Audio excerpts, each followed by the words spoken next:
Mėly konferencijos dalyviai, tęsėme konferencijos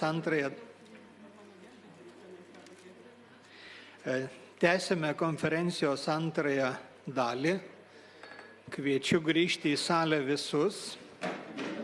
Renginys skirtas 75 metinėms nuo masinių Lietuvos žydų žudynių Lietuvoje pradžios ir taip pat paminėti prezidento Kazio Griniaus, kuris buvo ir pasaulio tautų teisuolis, 150-asias gimimo metinės. Antrąją konferencijos dalį kviesiu pradėti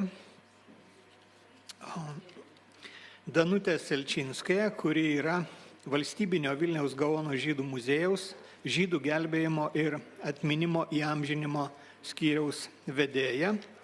Jos pranešimas bus apie Sofiją Binkienę ir jos bendražygius. Nauji žydų gelbėtojų vardai po daugelio metų. Išnykusių gyvųjų siekis įamžinti savo artimųjų, holokausto aukų ir savo gelbėtojų vardus. Prašom, ponia Danutė, žodis jums.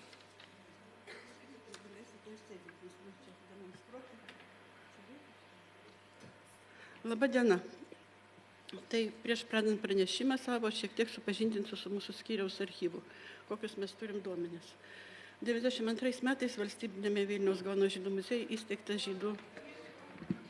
įsteigtas žydų gelbėjimo ir atminimo amžinimo skyrius. Pirmasis šios skyriaus vadovas Michailas Ehrenburgas pradėjo kaupti medžiagą apie žydų gelbėtojus dar dirbdamas Šiaulių pedagoginiame institute. O vėliau šį archyvą pildė, kaupė visi šiame skyriuje dirbę darbuotojai.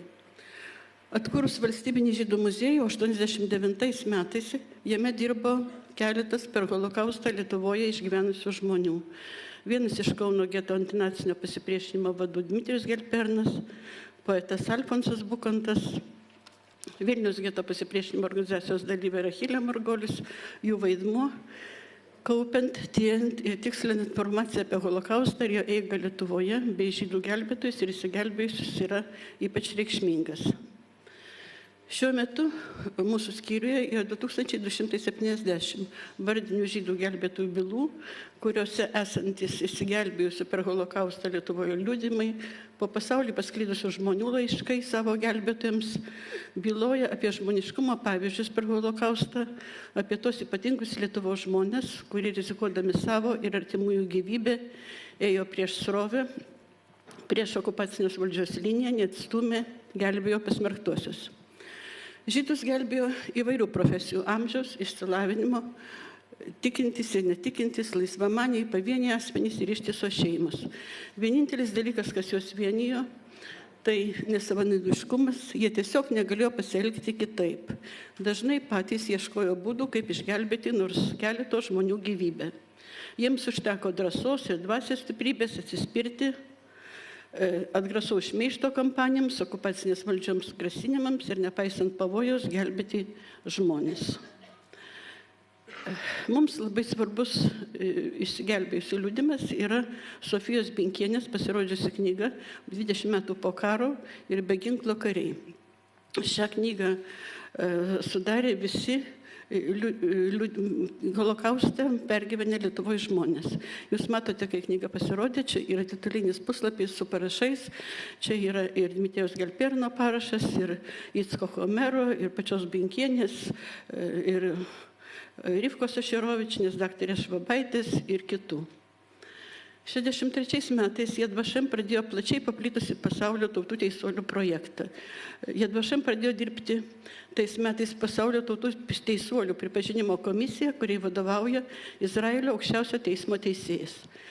Projekto tikslas Izraelio valstybės ir visos Izraelio tautos vardu pareikšti dėkingumą tiems žmonėms, kurie rizikuodami gyvybę gelbėjo žydus per katastrofą.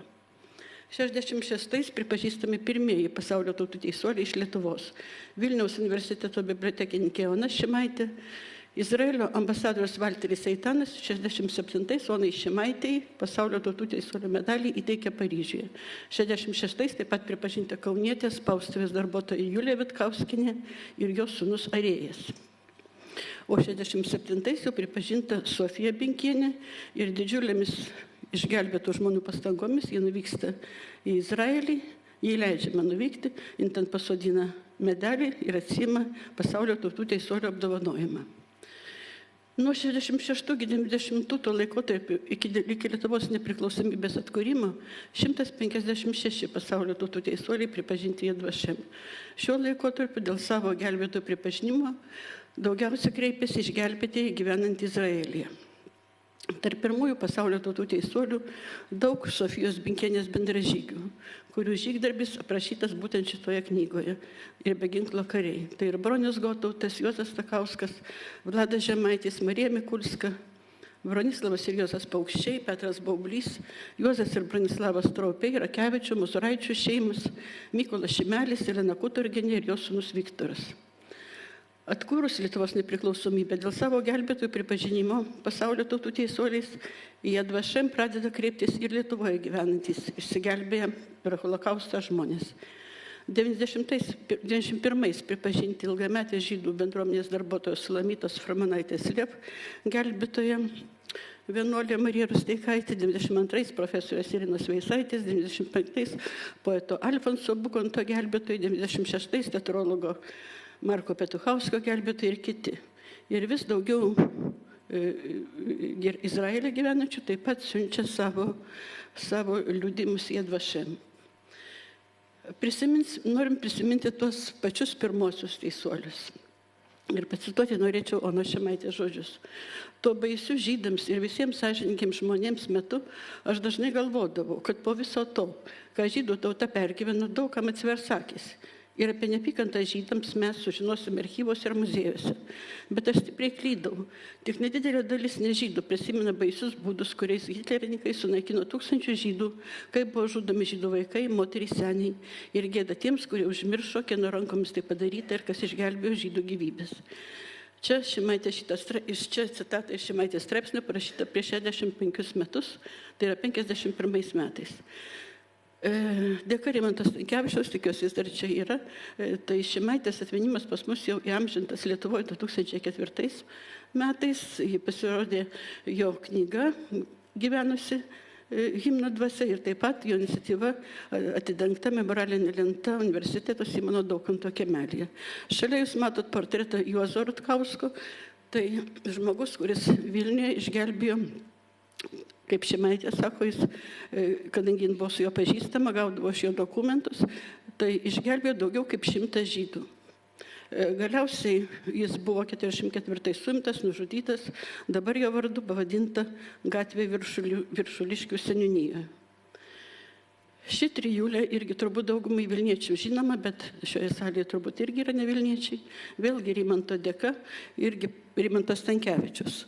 Pasirodė knygutės Slėptuvės aristokratai ir nuostabiai graži lenta, atminimo memoralinė lenta, Švento Ignoto 5, yra jau 2000 metais prie to buvusio vienuolyno, kur Juozo Stakausko iniciatyva buvo padaryta slėptuvė pačiam miesto centre, ten, kur ne kokiam nors tokioj sodybai, ten, kur vaikščiojo žmonės, kur ateidavo gestapininkai ir buvo išgelbėta 12 žydų.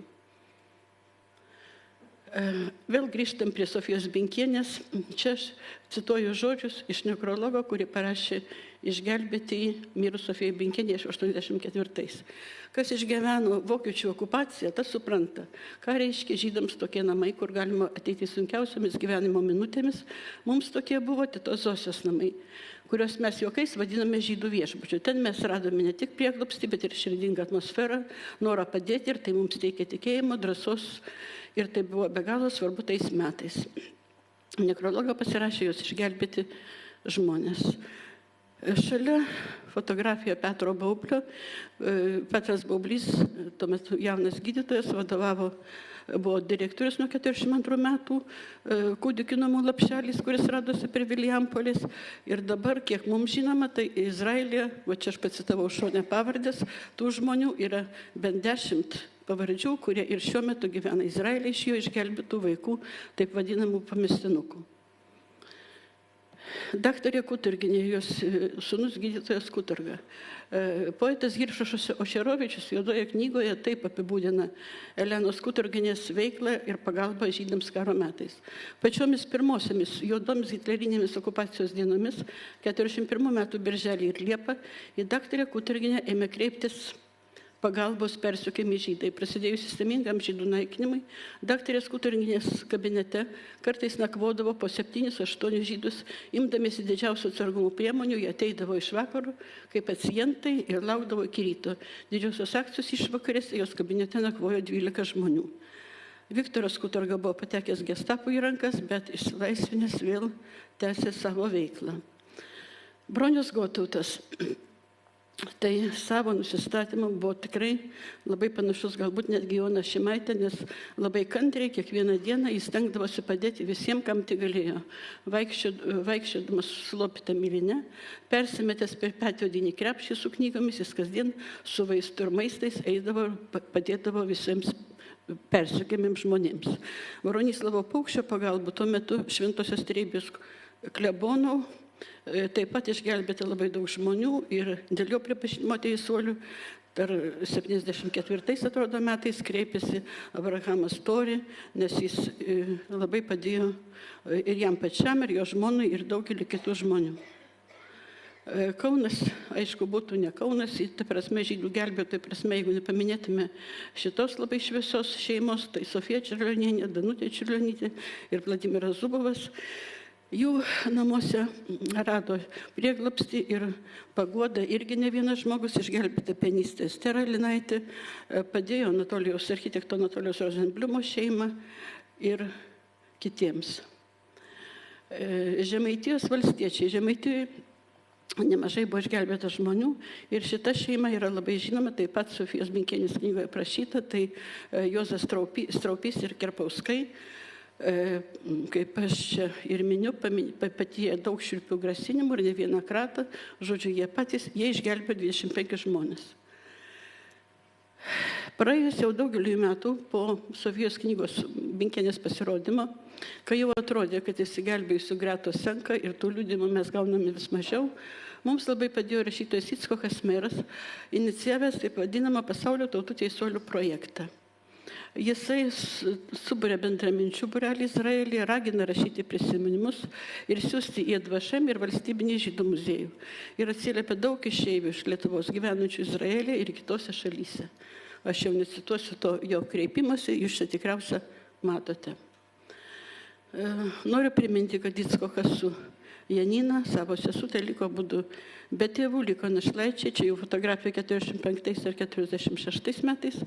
Jų tėvelis buvo nužudytas pirmomis karo dienomis, o vaikai nuėjo pusę kelio iki Žvirdobės kartu su motina, bet kažkodėl tai 12 vaikų grąžino atgal.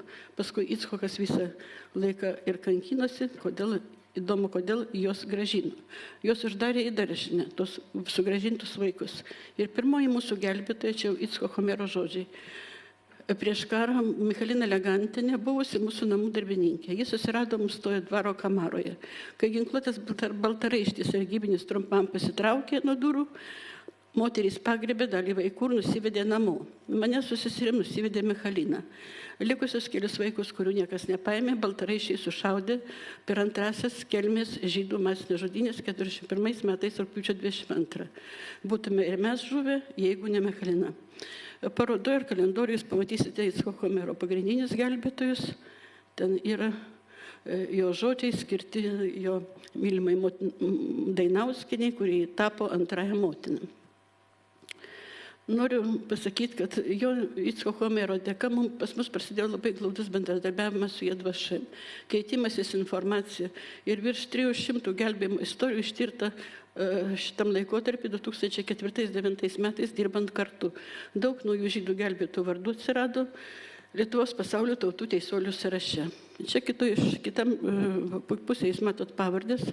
Jos jau buvo Lietuvoje tikrai žinomas, va čia sėdi Dalija Epšteinaitė, jinai buvo rašiusi ir apie šitas moteris ir pristačiusi apdovanojimą, aš turiu omeny Fugulevičiūtę, Jegorovą, Golubovienę, bet jis nebuvo dar pripažintos Izraelyje. Tačiau prasidėjus šiam projektui, tarp kitko labai padėjo Jerit Glezer, jeigu čia yra, jai ačiū irgi užmegzti tos glaudesnius santykius. Buvo pripažintos ir šios moterys, kurios, galime sakyti, grupelė žmonių, kuri kartu su Binkiene palaikė visą laiką ryšį. Tai Jegorovo, Holtzman, Fugulevičiūtės, Golubovienė, Petras Baublys, Zubovai, tai čia šie žmonės, Kaune visą laiką buvo kontaktavo ir jeigu būdavo pavojus, jie pervesdavo žmonės vieni pas kitus. Norėčiau dar atkreipdėmėsi irgi į šios žmonės, nes taip pat jų Binkienės knygoje apie jos straipsnelis vadinasi pavardės, kurias turi žinoti visi. Tarp kitko, rašant Binkienės knygą, bibliografas Kurlenčikas, jis apvažiavo visą Lietuvą, tuo metu buvo dar žmonės gyvi, jis susitikinėjo su jais ir ta knyga turi tikrai labai yra autentiška, iš tiesų. O Petras Girbutas, gydytojas šone čia su vaikais, matote, jis Užventyje gyveno. Šalia Polikarpas Macijauskas, Kolainių vienuolyno klebonas. Ir Alfonsas Songaila buvo tikri šio regiono Kelmės Šiaulių gelbėjimo organizatoriai. Per visą okupaciją jie tarėsi tarpusavyje. Ir Petras Girbutas, kalbėdamas su savo pacientais, Macijauskas, sakydamas pamokslus ir su tikinčiais žmonėms, buvo didelį autoritetą tam rajone ir pasikvietė pagalbą Songailą iš Šiaulių geto. Songailą su vežimu atveždavo žmonės, o parinkdavo ūkininkus patikimus, arba Petras Girbutas, arba Polikarpas Macijauskas. Vat šito vienas iš tų berniukų, sūnus, dar dabar taip gyvena tam pačiam name Užventyje, kur gyveno Petras Girbutas. Norėčiau dar pažymėti, kad pačiom baisiausiom pirmomis karo dienomis Petras Girbutas Užventyje atidarinėjo beveik visas tų vietinių gyventojų duris ir visų prašė neprisidėti prie šitų baltaraiščių, prie tų žudynių, prie tų baisių įvykių, kurie jau iš karto užpuolė, užklupo. Čia tas moteris aš jau minėjau. Čia vidury yra poeto Hiršo Šerovičio žmona Rivka Šerovičienė, Golubovienė. Žodžiu, tai moteris, kurios netgi iš kairės ir dešinės, jos apsigyveno netgi kartu, kad galėtų padėti žydams specialiai. Tas namelis ir dabar tebestovi nemedinis Žaliakalny. Gydytojo Mažylio šeima, pas kuri irgi pirmom karo dienomis, kaip vyrus gaudė gatvėje, slėpėsi inžinierius Isakas Judelevičius ir kiti. Noriu parodyti keletą tų pavardžių, kurie pas mus ir kas kreipėsi Icchoko Mero projekto dėka. Tai čia matot Hetskelis Fleischeris iš Izraelio 4, Roza Reikinen iš Australijos, Ida Vileikienė Lietuva. Ir čia šone matot pavardės tų žmonių, teisuolių, kurie pripažinti Jadvašem. Ir tai yra labai ilgas sąrašas. Čia kiekvienos pavardės aš jums neskaitysiu dabar, neužimsiu laiko. Fruma Kučinskienė dėl šitų moterų liudijo, Leo Rozantalio liudimo pripažinta Macijauskų šeima, kauniečiai ir taip toliau. Čia Kelmės regionas, Anusė Kelsonaitė, jinai gyveno Rusijoje, bet šitie žmonės, tai yra tokia garsi Žvironų šeima. Dalis gyveno Utenoje, dalis Vilniuje, dalis Kaune. Žodžiu, jie visi pasijungė į gelbėjimą. Visi jie pripažinti Jadvašem. Daktaro Izaoko Gliko 10 pasaulio tautų teisuolių pripažinta. Ir čia jau matom pavardę Jakovas Gurvičius, Ješua Šokutas, mūsų telšiškiai. Šiandien Ješua kalbės. Turiu pasakyti, kad tiek mūsų muziejai, tiek Jadvašem, tai yra šie telšiškiai, tai yra tiesiog ekspertai to regiono. Dabar telšiuose nėra žydų ir niekas taip gerai nežino tų telšių, kaip žino Ješua ir Gurvičius. Vat Gurvičiaus 12 teisuolių. Čia matot, Maja Visocka kreipėsi ir visų pavardės aš paminėjau. Kaišiadorių rajonas, Moisiejaus Rozenbliumo čia yra kauniečiai. Taip toliau. Ir paskutinis, kurias norėčiau paminėti, tai 8 metais Mošė Kuklianskis. Pripažinta jo 15 teisuolių, visi apdovanoti ir Lietuvoje, ir dar 3 apdovanoti žuvančių gelbėjimo kryžium. Georgo Gordimerio gelbėtojai, irgi jų pakankamai daug. Čia taip pat Ješua Šokuto fotografija, jūs matote Jedvašem teisuolių sodelį, kur iškaltos mūsų teisuolių pavardės. Iki šių metų balandžio buvo 892.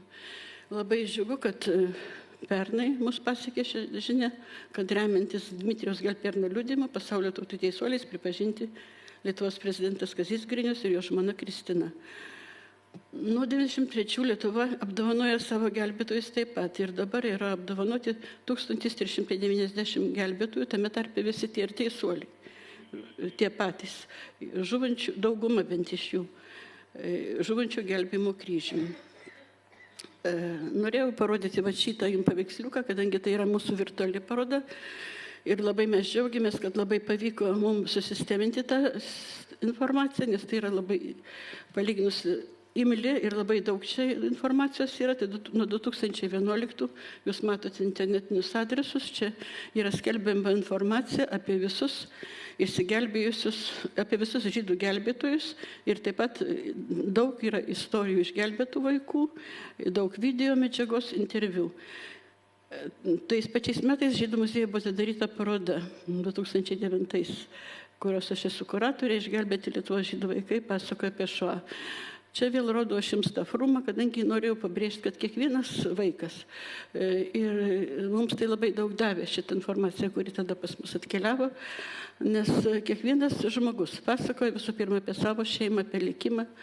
Štai ką sako fruma, mano tėvai ir brolis Josifas iki paskutinio momento stengiasi išsilaikyti, išgyventi Kauno gete, kadangi žinojo, jog aš esu slepiama netoliese Kaune, visi jie žuvo, likviduojant getą, taip kaip buvo susprogdinta didžioji geto slėptuvė.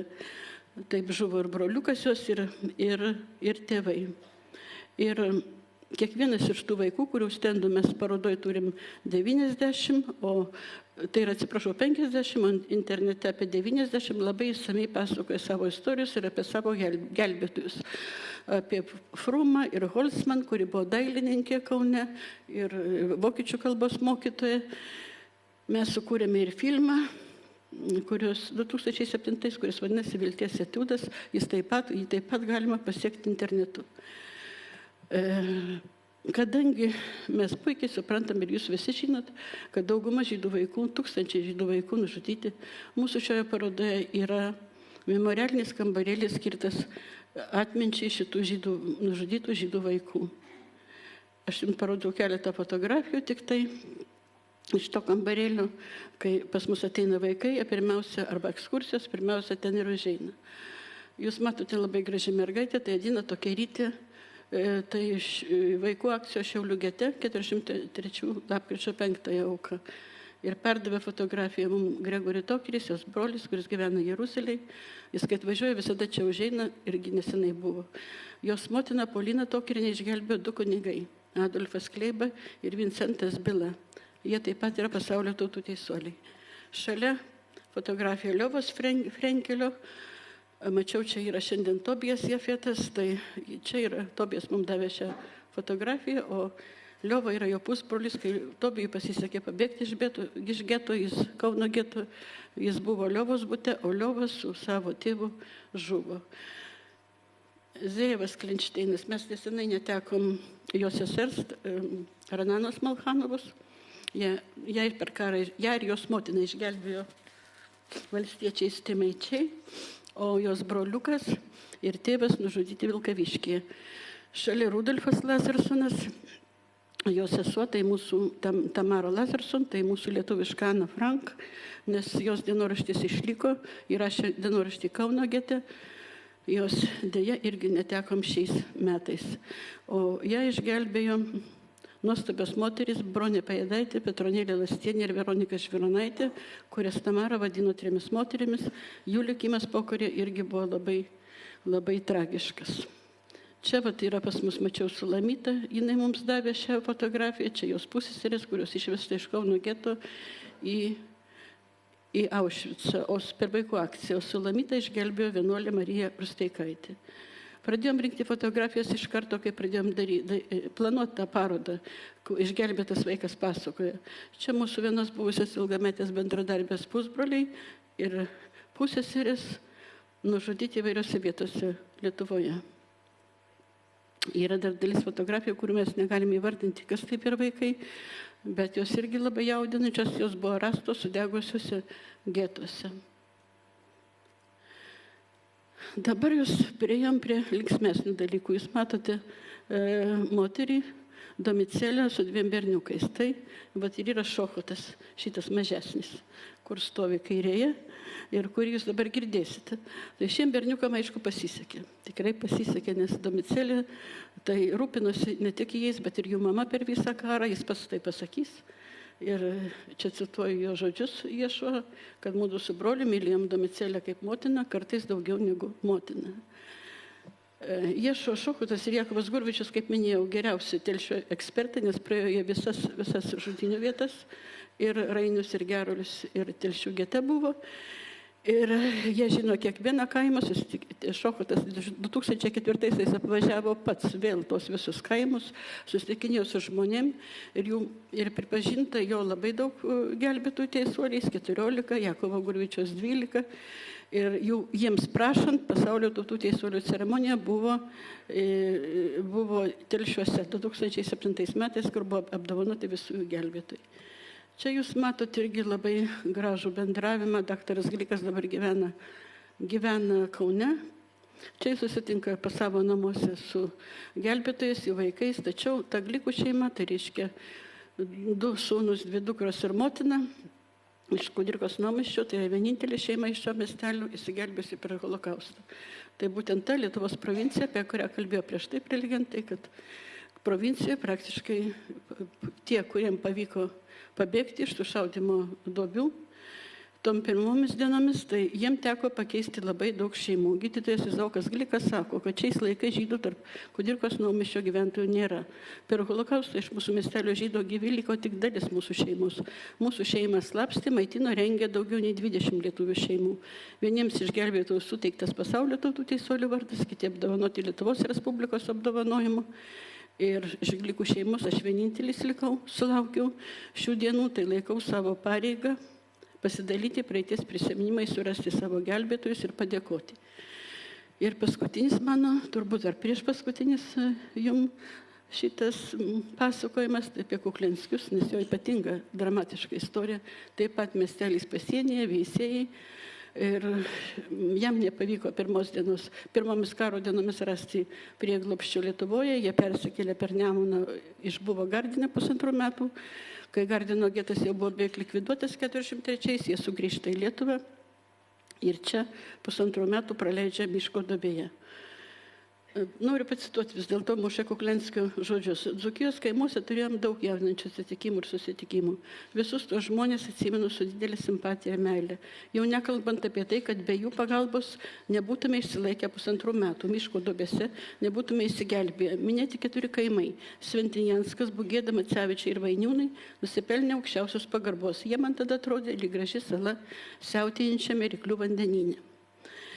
Ir dar viena labai svarbi Kuklianskio mintis, kuri visiškai sutampa ir su mūsų tyrimais. Žydų persekiojimai ir naikinimai buvo organizuota kampanija, pasižymėjo šmeižtų, neapykantos ugdymu, viešumu, žiaurumu, barbariškumu ir masiškumu, kurių tikslas buvo sunaikinti visus iki paskutinio. Tuo tarpu žydų gelbėjimo organizuotą kampaniją pavadinti negalima. Gelbėtojai veikia pavieniai, gaivališkai, kiekvienas pagal savo sąžinės šauksmą, iš humaniškumo ir meilės artimui iš troškimo padėti ir gelbėti. Jie veikia slaptai, dažnai slapta net nuo giminių ar geriausių kaimynų, pasmerktiesiems įrengdavo slėptuves, dalyjosi duonos kąsniu, rizikavo savo ir savo artimųjų gerovę, turtu, gyvybę. Jie veikė prieš srovę, jų buvo palyginus nedaug, bet jų buvo. Ir nežiūrint pavojų, jie veikė ir išgelbėjo žmonės. Jiems buvo neapsakomai sunku ir jie verti aukščiausios garbės ir šlovės. Tai vat, kas link garbės, tai čia įdėjau dar 2004 metų rašytojo Icko Homero kreipimąsi į mūsų valdžią, tuo metu prezidentai Adamkui, Brazauskui ir Artūrui Paulauskui, ir tas kreipimasis buvo atspausintas Lietuvos Ryte, kur jisai kreipėsi visus buvusius ir būsimus prezidentus, premjerus, prašydamas bendrų pastangų, kad Vilniuje turėtų iškilti paminklas tiem, kurie vokiečių okupacijas gelbėjo žydus. Aš jau čia necituosiu visų tų jo gražių žodžių, bet čia taip. Jūs, jeigu norėsit, surasit. Ačiū už dėmesį. Dėkojame Danutei Selčinskajai. Iš tiesų, kai aš klausausi apie žydų gelbėtojus, pirmoji mintis, kuri man ateina į galvą, kad jie gelbėjo ne į baisų pavojų pakliuvusius mūsų žydus, jie gelbėjo Lietuvos garbę, Lietuvos vardo garbę toli į ateitį. Dėka tokių žmonių šiandien, drįstu teigti, mums yra daug lengviau gyventi. O dabar norėčiau pakviesti prie mikrofono buvusi telšietį, gimusi, augusi Telšiuose ir sugebėjusi išgyventi per holokaustą žmogų. Jeigu teisingai prisimenu, jį vienaip ar kitaip gelbėjo 15 žemaičių šeimų. Ir vienintelis dalykas, dėl ko šiandien galima apgailestauti, kad jeigu norėtume Telšiuose rasti 2, jei neklystų, žydų žudynių vietas, tai netaip lengva būtų padaryti. Tik kuklus stulpelis žymi tą vietą. Kviečiu prie mikrofono iš Izraelio atvykusi Jehošua Šochotą ir jo atsiminimą apie holokaustą bei žydų gelbėtojus. Prašom. Gerbiamas pirmininkė, gerbiamas ponios ir ponai, visų pirma dėkoju, kad mane pakvietėte ir suteikėt progą pasidalinti savo prisiminimais, asmeniškais, pabrėžiu, asmeniškais prisiminimais iš tų baisių vokiečių okupacijos metų Lietuvoje. Kai prasidėjo Lietuvoje masinės žudynės, aš buvau berniukas, ėjau 8 metus, kad tik baigęs pirmą žydų mokyklos skyrių. Ir noriu pabrėžti, kad ta mokykla pirmais metais buvo dėstoma jidiš kalba. Prieš karo visos Telšių žydų mokymo įstaigos visur buvo dėstoma ivrito kalba. Ta kalba, kurią mes šiandien kalbame Izraelyje. Dabar bolševikai užėmę Lietuvą skaitė, kad šita yra rabinų ir sionistų kalba. Ir ta kalba nedera, kad kalbėtų Lietuvos žydai tuo laiku. Žinoma, tai čia absoliutus absurdas buvo. Tik vieną galime pasakyti, kad ta kalba išliko, tai yra susiformavo, nežinau kiek tūkstančių metų prieš tai, ir jinai išliko dėka religijos, kadangi žydai kalbėdavo, Lietuvos žydai kalbėdavo jidiš kalba, o melsdavosi ivrito kalba. Maldos ir maldaknygės visos liko, o kurie buvo labai išsilavinę, skaitė ir Bibliją, kurios originalas parašytas tą pačią ivrito kalbą. Tai tiek. O Telšiuose tų mokymo įstaigų buvo netaip jau mažai. Visų pirma, garsioji Telšių ješiva, paskui Javne mergaičių gimnazija, kur 1910 metais baigė mama, o mano tėvas kurį laiką dirba tai mokytojų, ne direktoriumi tos gimnazijos kurį laiką. Paskui buvo mokytojų seminarija, pradžios mokyklos ir visą šitą vienu užmojų buvo visa ta kalba panaikinta ir visos šitos mokymo įstaigos buvo uždarytos. Dabar aš pabandysiu taip savo pasakomą pradėti. Visų pirma, tai pabrėšiu savo asmeninius prisiminimus, bet šiek tiek ir per savo visą šeimą. Ir vienu žodžiu, kaip ta šeima po truputį, tai kur vyrai žuvo, kur giminė žuvo ir taip toliau, ir kas liko gyvi. Tai prieš karo mūsų šeima, gyvenome, tėvo jau nebebuvo, gyvenome 2 šeimos, viena šalia kito, Tai buvo mano senelio šeima, Šifo, Šmuelio Šifo, jo žmonos, reiškia mano močiutės. Ir jis gyveno dar su 2 vaikais, kurie buvo nesukūrę savo šeimų, tai motinos brolis ir sesuo, Icchakas ir Lėja. Ir šalia buvo bendras kiemas, gyvenome mama, aš su broliu. O domicėlė, kurios matėte šitoj nuotraukoje, tai buvo mūsų buvusi auklė. Ir jau prieš pat karą jinai mūsų auklė jau nebedirba, mes paaugom ir nebuvom reikalingi, bet jinai liko gyventi mūsų name, ateityje aš jos rolę papasakosiu. Tai dabar be šitų jau suminėtų asmenų mes turėjom 2 gausias šeimas giminių Įlakiuose. Taip pat, pavyzdžiui, ir turėjom nemažai giminių Amerikoje. Senelis mano, Šmuelis Šifas buvo kilęs iš Laižuvos, iš 9 vaikų šeimos. Ir iš tų 9 vaikų jis vienintelis buvo likęs Lietuvoje. O 7 iš jų buvo Amerikoje, 1 jauniausia sesuo Palestinoje. Iš tėvo pusės mano močiutė ir su 2 dukrom jau gyveno Palestinoje. Išvyko iš Lietuvos maždaug 305, gal 306 metais. Dabar, kai prasidėjo karas, žinote tą datą, 22 birželio 41 metų, nuotaikos tokios buvo, kad iš mūsų šeimos niekas net negalvojo bėgti iš Lietuvos. Niekas nesitikėjo, kad įvyks tai, kas iš esmės įvyko. Mama buvo nukentėjusi su savo broliuku, jaunesnioji sesuo dar nebuvo gimusi, buvo išvežti iš Lietuvos 15 metais. Jeigu žinote, iš istorijos, 1 pasaulinio karo metu carinė Rusijos valdžia skaitė, kad žydai yra nepatikimi, kad jie šnipinėjo vokiečių naudai ir jos didelę dalį Lietuvos žydų buvo išvežta į Rusiją. Tame tarpe buvo ir mano mama, jos broliukas buvo išvežti su seneliais iš tėvo pusės, kurie buvo Laižuvoje. Seneliai ten pradžioje senelis mirė, paskui senelė, jie liko 2 našlaičiai, iš esmės išgyveno Azovo miestelėje, Geničesko miestelėje netoli Azovo jūros, dėka gerų žmonių, kurie buvo taip pat išleisti iš Lietuvos. Vienu žodžiu, išliko gyvi, jie grįžo į Lietuvą tik tai 1922 metais. Nu, žodžiu, 7 metus bastėsi. Dabar, kai prasidėjo karas, 22 birželio, mama ką darė, jinai bijojo bombardavimo. Ir visą naktį ir dieną sėdėjo ir siuvo kuprines, kad pabėgti iš miesto. 23 dieną birželio mes apsikrovėme šitomis kuprinėmis, išėjome iš miesto link Lauko sodos. Išėjom tada buvusią Žerėnų gatvę, dabar tą gatvę vadinasi Muziejaus gatvę, Telšiuose.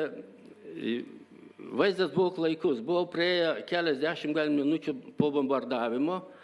Buvo bombarduotas Telšių centras, bet buvo bombarduotas ten ir tiltelis norėjo vokiečiai sugriauti tiltelį per Durbinio upelį.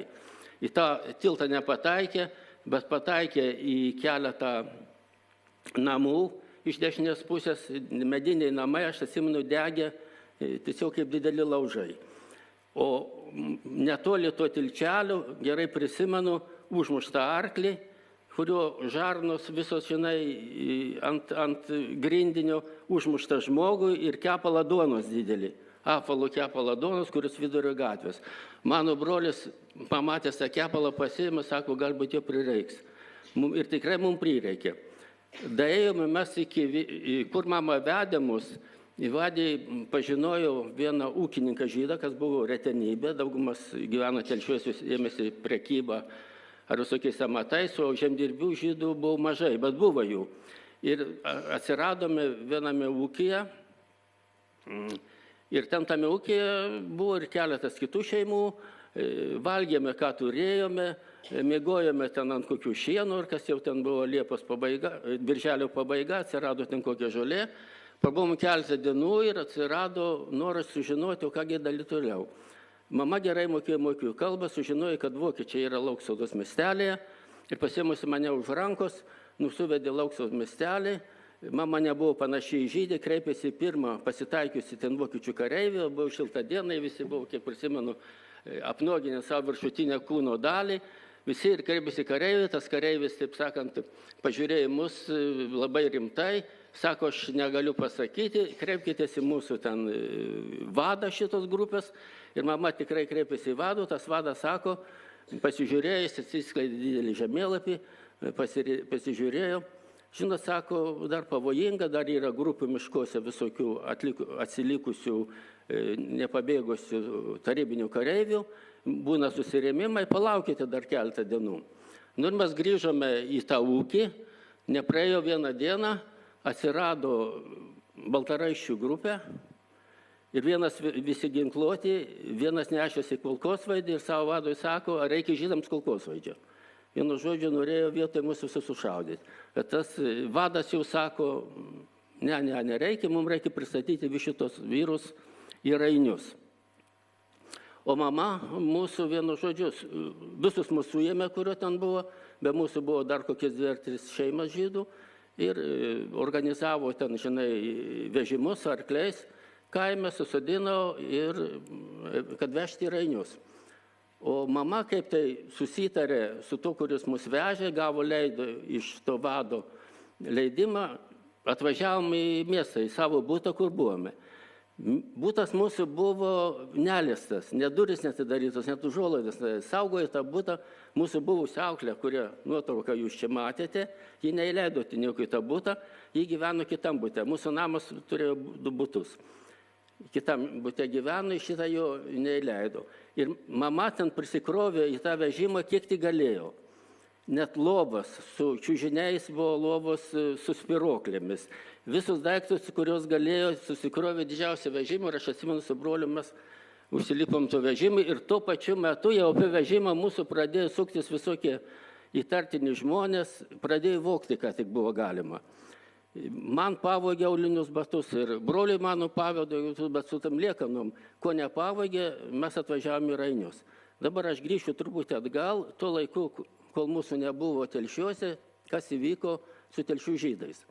Vokiečiai pasirodė Telšiuose 26 birželio. 27 birželio pavakarį surinko jau visus žydus iš visų Telšių, o jų būtų nemažai. Buvo beveik pusė Telšių gyventojų buvo žydai. Aš turiu kokią tą enciklopediją, ten parašyta, kad 40 metais Telšiuose buvo 48% žydų, o paskui dar prisidėjo pabėgėliai ten iš Klaipėdos ir iš Lenkijos. Galima skaityti, kad beveik pusė viso Telšių gyventojų buvo žydai ir buvo svaryti prie ežero. Visi buvo apsupti baltaraiščių, ginkluotų, jiems sakė kalbas vokiečiai, kaltinau visokiom, žinai, būtais ir nebūtais dalykais, kad dėl žydų kalties visos bėdos yra. Ir vienu žodžiu, daug šiandien buvo kalbėta apie šitą visą propagandą baisę, kuri tada vyko. Ir motinos vidurį nakties moteris paleido namo. Grįžusios namo, daugelis su moterų, kiek rašo prisiminimuose, rado savo butus išplėštus, langus išdaužytus ir taip toliau. Vienu vogti ir daužyti žydams langus tada nebuvo nusikaltimas, tai buvo didvyriškumas. Skaitome. Žydai liko, visi išsigando, kasgi pasidarė su tais žydais vyrais. 28 Liepos šitas moteris vėl kartą išvarė iš vaikų, davė jiems pasiimti, kiek galėjo nešti, atvarė šitą Rainių dvarą. Kai atvykusios moteris į Rainių dvaro, rado jau ten tos pačius vyrus, kurie naktį prieš tai buvo palikusi prie Telšių ežero. Kai mes atvažiavom dabar apsikrovę su šito vežimu, visų daiktų, ką mes radom Rainiuose. Rainiuose, aš sakysiu, kai aš buvau pirmą kartą po ilgos pertraukos, po išvažiavau į Izraelį 72 metais, pirmą kartą atvažiavau 94 ir mūsų Raimondas, o čia sėdi, nuvežė mus į Telšius ir mes nuvažiavome į Rainius. Aš sakau, daržinė stovėjo šitoj ir šitoj vietoj. Dabar tai nieko nėra, užversa visokiam ten šiukšlėmis, atlikom statybinių medžiagų. Koks tai vyrukas, sako, tikrai šitą stovėjo daržinė, sako, prieš porą metų sugriautas. O Kostas ir Rainiuose stovi dar ir šiandien, tai gyvenamasis namas, kurią mes vadindavom komendantūrą. Ten gyvena visa to stovyklos valdžia, visi tie budeliai ir taip toliau.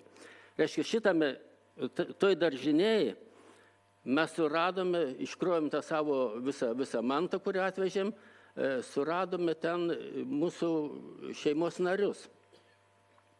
Kas tai buvo? Tai visų pirma senelis mano, Šmuelė Šifas, žmona jo, mamos sesuo, kuri buvo kažkodėl apibintotom rankom. Abi rankos buvo apibintotos jos iki alkūnių ir kaklas apibintotos. Pasirodo, kad jie bandė nusižudyti. Kai atėjo jos išvaryti iš namų, nežinau tiksliai, aš tai nemačiau, žinau tik iš pasakojimo, kad jį bandė nusižudyti, bet tai nesėkmingai prapjovė venas abiejų rankų ir kaklo, bet jį gana greitai pagijo, bet trauma liko ir man prisiminimas liko. Ir aš dabar kalbėjau su jos vaikais. Jis sakė, jau pas mirtį, ten, žinai, prieš pat mirtį, gydytojas, kas tai pasako, kad jūsų mama turbūt bandė nusižudyti. Pamatė tos randus po kiek tai metų ir priminė savo vaikams. Dabar mūsų brolio motinos jau neradom jos pusbrolio. Reiškia, mūsų senelė turėjo seserį, kurios jo 2 dukteros jau buvo išvažiavusios vieną į Ameriką ištekėjo iš amerikiečių, kitą buvo išvažiavusi į Palestiną ištekėjusi, o ji buvo likusi Telšiuose su jauniausiu sūnum, kur vyrukas buvo turbūt kokio 18 metų. Tai mano dėdės ir šito jo pusbrolio vyruko neradome šitoj Rainiuose. Jie buvo nuvaryti darbams į Duseikių plytinę. Dabar, vienu žodžiu, visas gyvenimas Rainiuose atsliko tokį. Žinai, vaikai lakstydam, vaikai liko vaikais. Žinai, greitai pripranta prie situacijos, kuri yra, bando prisitaikyti. Prisimenu, kad dažnai eidavau maudytis į Mastupį. Į upelį, kuris Mastupis prateka netoli to Rainių. Liko tokie visokie tokie paveikslai. Dabar artėja žudynių diena. Teisingiau Liepos vidurys. Dar galbūt pasakysiu prieš tai vieną sakinį, kad vyrus, kurie buvo Rainių šitoj stovykloje, pradėjo iš karto varinėti į darbus, moterų neprisimenu, kad varytų ten į darbus. Ir vienas iš jų pirmųjų darbų tai buvo Rainių kankinių iškasimas, plovimas ir paruošimas perlaidojimui. Tai vienas tokių darbų buvo. Paskui artėjant Liepos viduriui įtempimas toj stovykloje didėjo. Ir kas dar įdomu, jau planai buvo žinomi. Mum nebuvo, bet tiem budeliam buvo žinomi ir buvo žinoma, kad akcija pirmoji bus Liepos vidury. Susirgo mano brolis difteritu.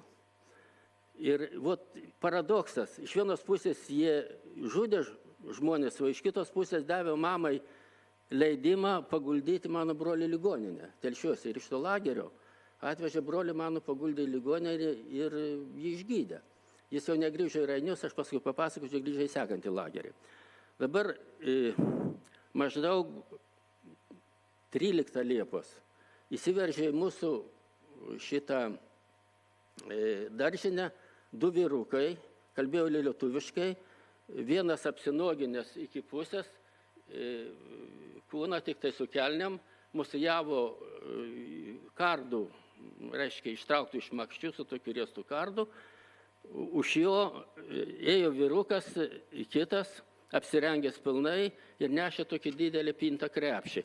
Jie prigrasino, kad reikia visas rangenybės atiduoti. Ir žmonės įsigandę pradėjo mesti tą savo laikrodžius, žiedus, apyrankius ir visokius tokius, pradėjo mesti šitą krepšį. Mano mama kažkaip tokia drąsesnė buvo, nelabai jinai lengvai atiduodavo viską, ką turėjo. Aš buvau vaikas apsirengęs su marškinėliais, trumpom rankovėm, į savo laikroduką auksinį su auksinė šitą apyrankį, užrišo man ant rankos čia. Ir paslėpė, sako, ne. Tai pamatė šitą tetą mano, kuri bandė nusižudyti, tokia labai, sako, ką tu darai, jeigu suras pas tą vaiką šitą laikrodį, jis nukirs jam ranką. Tai nuėmė man šitą laikrodį ir atidaviau šiandien įmetį į tą krepšį. Po to įvykio, praėjus maždaug 20 metų, atvažiavo mano brolis į Maskvą, aš tada moškiaus Maskvos prieš kursus, kai metęs energetiką, žiau mokytis skaičiavimo mašinų. 60 metais atvažiavo pirmą kartą mano brolis ir atvežė dovaną man ir mamai laikrodžius. Tai vat mano mama sako, tai va šitai mano sesuo šiandien atidavė man laikrodį, už tą laikrodį, kurį buvo atidavusi budeliams. Dar praėjo diena, įvyko šitam Rainiuose taip vadinamas Velnių šokis. Tai buvo 14 Liepos. Praėjo Šiaulių Velnių šokis, kas tas Velnių šokis? Išvarė visus vyrus ir liepė bėgti ratu, gulkis ten pagal šilpuką, kelkis. Jauniems žmonėms tai buvo gal ir ne taip sunku, bet seni žmonės tai labai sunkiai pergyveno. Šitą buvo mušami ir taip toliau, bet buvo gražinti į daržines. Sekančią dieną, maždaug po pietų, vėl išrikiavo visus vyrus, vėl iš daržinės, mums uždarė šitą daržinę ir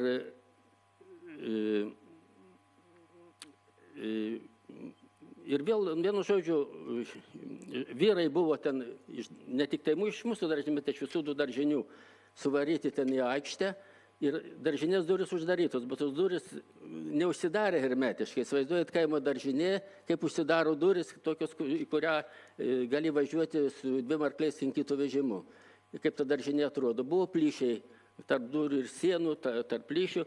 Moteris susibūrė prie šitų plyšių, kad pamatytų, kas yra. Man irgi atsirado noras pažiūrėti, kas yra, o prieiti aš negalėjau. Aš atsimenu, atsiklaupęs ant kelių, prašliaužiau tarp moterų kojų ir suradau visai žemai plyšį ir stovėdamas ant kelių žiūriu, kasgi ten darosi.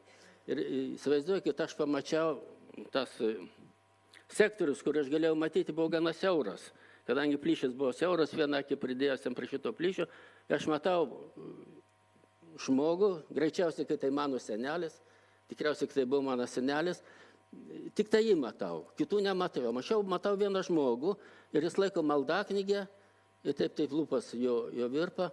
Ir aš ten sėdžiu ir aš dar jaučiu, kaip ir šiandien, moterų sijonai man liečia galvą, pečius, o aš ten prisiglaudęs prie šito plyšio, žiūriu, kas darosi šitoje aikštėje. Ir vienu momentu tas senelis uždarė tą maldaknygį įsidėjo į kišenę ir šitą koloną pajudėjo. Pajudėjo tą koloną, prieš po kokios keliasdešimties minučių pasigirdo šūviai. Vienu žodžiu, tie žmonės buvo žudomi ir man dabar įdomu, ar tas mano senelis suprato, kad čia eina paskutinį kelią iki mirties, ar nemato. Čia jau lieka, taip sakant, bet galbūt tai, kai jis meldėsi, o jis buvo religingas, buvo Telšių ješivos auklėtinis, religingas žmogus. Jeigu mes jau tėvo nebeturėjom, tai veždavosi mūsų brolių į sinagogą, Aukštojosios gatvėje, ten buvo sinagoga, kur mano senelis meldėsi. Ir dabar mes dar su Raimondu neginčiam, su kadagi ta sinagoga pastatyta ir taip toliau. O po kiek dar praėjus keliom valandom prasidėjo baisi liūtis. Baisi liūtis prasidėjo ir po tos liūties, vienu žodžiu, perkūno griausmai maišėsi su šūviais, bet po kiek tai laiko viskas nurimo, mums atidarė tos daržinės duris ir pirmą kartą aš išėjęs, ką pamačiau prikrautą vežimą šlapių rūbų. 2 arkais kinkytas vežimas, priklautos šlapių rūbų ir man prieš akis tas vaizdas visą gyvenimas. Tai rūbai dažnai tokie tarp gardžių, žinot, kaimo vežimas, gardis buvo, sakysim, šienų įvežti. O dabar jeigu šieną prikriausi ten rūbų, o dar šlapių, tai kelnė išlenda ten, tai rankovė. Ir aš jau tokį vežimą matau, pilną didžiulį vežimą prikrautą. Išėjo iš šito vežimo, sustojo tas vežimas per tos gyvenamų namų, tos komendantūros, kurią mes vadinam, žmonės pradėjo nešti tos rūbus į vidų. Nu, ir tikriausiai tarp tų rūbų buvo ir mano senelio rūbai. Dabar dalį žmonių gražino iš tos daržinės, dėl liūties nespėjo sušaudyti ir uždarė kitoj daržinėje. Sekančią dieną sušaudė ir tos likusius. Vienu žodžiu, o kas su tais 2 vyrukais, kurie dirbo Duseikių plytinėje, mes vėliau sužinojom, kad jos irgi maždaug sušaudžio maždaug tuo pačiu laiku, nežinau tiksliai tą pačią dieną ar kitą dieną, miškelėje netoli Gerulių. Dabar, o tai vyko tos žudynės su 2 dienų žudynės, tai buvo Liepos 15 ir Liepos 16 dienos. Nu, žodžiu, reikalas žydų naikinimas vyko gana sparčiai. Liepos 22 dieną mus pervežė iš Gerulių, iš Rainių į Gerulius. Nu, Geruliuose, o kas tai buvo mes, tai likome 6 žmonės. Tai visų pirma mama, aš ir brolis, ir senelės sesuo ir mamos sesuo. Visų buvom 6 žmonės. Tai 2 pagyvenusios moteris, 2 saugusios moteris ir 2 vaikai. Tai vot mūsų nauja šeima, kurie mes su ta šeima laikėmės, kiek galėjome kartu. Geruliuose sąlygos buvo baisios. Aš ten susirgau tymais, viduriavau, labai nusilpau. Brolis jau išrašė jį iš ligoninės irgi atvežė į tos Gerulius. Po difterito jis irgi buvo toks, žinai, vaikai ten kiti sakydavo, jis toks galvoja, kad jis nenormalus, deformuotos buvo akis, jis negalėdavo ryti vandenį, sakysim, rydavo, dalinai nurydavo, dalinai vemdavo, švemdavo tavo, o vaikai galvoja, kad jis nenormalus, sakyti, jis toks burniukas ir paliks. Bet palaipsniui ir aš pagijau, ir tavo brolis mano pagijau. Ir sąlygos buvo baisios tose Geruliuose. Vienu žodžiu, gyvenome mes tokiuose barakuose, kurie pastatė sovietai, jie ten bandė pastatyti aerodromą, buvo pradėję statyti ir buvo 6 barakai, kuriuose buvo apgyvendinti šito aerodromo statytojai. Kas jie tokie buvo, daugiausiai matyti belaisviai ar kokie kaliniai. Ir kaip jie pabėgo, tai pabėgo, matyti, įsivežė ir tos visus statytojus. O šitą buvo patogiai išnaudojo šitam žydų apgyvendimui. Buvo šitame lageryje tik tai moteris ir vaikai, ir Telšių miesto moteris, ne tik tai Telšių miesto, bet ir iš visų aplinkinių miestelių, apie Telšius, dabar vadinu iš Telšių krašto, kurių jau žydai vyrai buvo žudyti, liko moteris su vaikais. Aš atsimenu, mes gyvenome tame barake 2 aukšte ir tai nebuvo vietos, kad net naktį, jeigu vienas persiversdavo nuo vieno šono ant kito, tai turėjo visi verstis nuo vieno šono ant kito. Dabar, bet gyvenom kaip kas galėjo ir kiek kas galėjo. Motina buvo tokia aktyvi, gana iškalbi, nepanašiai žydė ir jie išrinkdavo visokias komisijas, eiti į valdžios organus, prasyti kokį nors, kad palengvintų mums sąlygas, kad getą padarytų mieste ir taip toliau. Ir susipažino ten su vienu, kuris matyti simpatizavo ir susitarė su jo, kurie blaiviai galvojo, tai suprato, kad galų gale iššaudės visus. Tai ir vieną dieną šitas vyrukas atėjęs surado, atvažiavo su dviračiu šitos Gerulius ir pasakė mamai, kad tokį ir tokį dieną šaudės ir jeigu galit, bėkite. Ir mama jau prieš tai su šita teta kai kurios daiktus, kuriuos dar turėjo, su savim pernešė, surado šeimą Burnių kaime, aš to ūkininko pavardės neprisimenu, ir ten pernešė dar ką turėjo. Vienu žodžiu, dar porą sakinių. Nei Telšių šitas nei Gerulių stovykla, nei Rainių stovykla, jos nebuvo aptvertos. Pabėgti nebuvo jokios problemos. Problema buvo surasti, kurgi bėgti. Bet naktį, vienu žodžiu, važinėdavo ant dviračių koks nors ginkluotas patrulis, bet kol jis jau rato vieną padaro, kol ateis kitas ratas, suradome tokį momentą, jau buvo susitarę, ten lageris tas buvo prie pat geležinkelių, perėjo geležinkelių bėgius, laukė ūkininkas su 2 arkliais kinkytų vežimu ir mes ten visi laimingai pabėgom iš tos Gerulių stovyklos, visi 6 žmonės iš tą Burnių kaimą. Burnių kaime pradėjom, ten vyko jau rugpjūčio mėnuo, žemės ūkio darbai, moteris kiek galėjo dirbo, kas bulbas kutė, mes vaikai, aš su broliu, žinai, tai ką galėdavom, tą darydavom. Ir praėjus keliom dienom vėl išgirdome šūvius. tą dieną slėpėmės miškelėje, tai buvo rugpjūčio 30 dieną, buvo išžudytos to lageryje esančios pagyvenusios moteris. Buvo atrinktos apie 500 jaunų moterų ir nuvarytos į Telšius, įkurta naujai įkurta getui. Geto įkūrimo data skaičius 41 metų rugsėjo 1 diena. Dabar